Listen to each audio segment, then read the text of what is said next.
Бизге ушул фермерлер, ушу мал баккандар желдин оорусу менен да көп кайрылат. Желиндери кызарып шишип атат, ириң аралаш, кан аралаш сүт чыгып атат деп. Бул эмне дегенде бул желинин сезгениши, же болбосо мастит оорусу деп айтабыз. Бул мастит оорусун кантип дарылайбыз? Мастит оорусун ошол гнойный мастит, сериозный мастит жана башка маститтин түрлөрү көп. Мына ошол маститти дарылагандан желинди биз жакшынакай жууп алып, жылуу суу менен ошол жерге мына комфорный масло. Ушуну сүйкөшүбүз керек.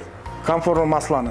Ошол жерге массаж кылышыбыз керек. Колубуз менен алып жылуу массаж кылышыбыз керек.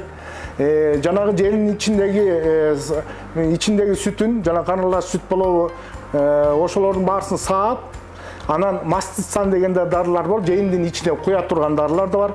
Аларды да колдонсок болот. Андан сырткары мына антибиотик. Могу пенстреп деген аябай жакшы антибиотик. Бул практикада колдонуп келатат бардыгы. Бул эң жакшы натыйжа берет. Муну внутришмышечный сайып, ошо курс бүткө чөктү лечение кылабыз.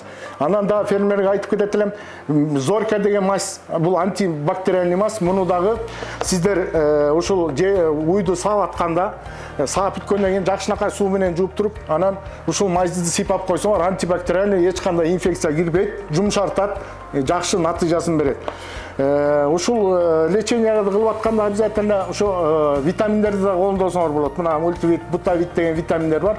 Буларды дагы ошо лечение кылып аткан убакта колдонсоңор болот.